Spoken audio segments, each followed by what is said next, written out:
The motel sat between a gas station and a highway that never slept. Faded blue paint, buzzing neon, 50 rooms priced by exhaustion. I'd started working there after losing my last job, front desk by day, cleanup crew by evening. My own life feeling as transient as the guests I checked in. Most guests barely looked at me. Business travelers, families between homes, people running from things they wouldn't name. But every Thursday, an old man checked into room 9. Same time, same worn leather suitcase, same polite, distant smile.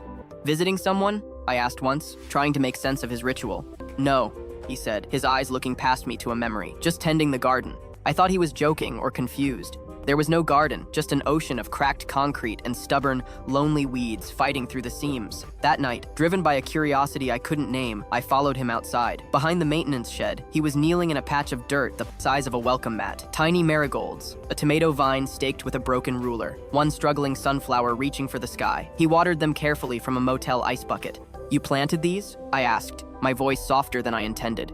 He nodded, not startled by my presence. "My wife loved flowers. We stayed here years ago, before the highway came and stole the quiet. It was a real inn then, with gardens all around. After she passed, I couldn't find peace at home, so I came here, figured I'd give the place a little life back." For weeks, I watched him tend it like it was holy ground, his hands gentle on the soil. Guests came and went, leaving nothing behind, but the garden stayed. Sometimes, he'd leave extra cherry tomatoes at the front desk for whoever needs something living, a quiet offering in a transient world. Then one summer, he stopped coming. Room 9 stayed empty, its silence a new kind of presence. I went behind the shed, my heart sinking as I found the plants dry and fading, the earth cracking like old skin. For a second, I thought about letting them go. It wasn't my responsibility. Then I picked up the ice bucket, its plastic suddenly, feeling like a sacred object. By fall, the garden was blooming again, its colors a quiet rebellion against the gray.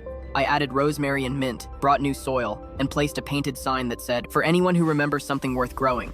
A year later, a letter arrived, addressed to the motel garden keeper. It was from the old man's daughter. Her handwriting was elegant and sure. She wrote, "My father passed peacefully. He spoke often of his Thursday garden, said it made the world kinder just knowing someone might water it when he couldn't." I walked outside and read it aloud to the flowers, the words feeling like a blessing. The sunflower bent slightly in the breeze, like a nod of approval from across the distance. Now, guests still find it by accident, people who didn't know they needed something green until they did. They leave notes on napkins, each tucking them under a stone, planted hope, watered love, stayed one night, healed a little. The garden is no longer just his or mine. It belongs to everyone who tends it. You don't have to own the land to grow something lasting sometimes. Tending what someone else began is the truest way to keep love alive.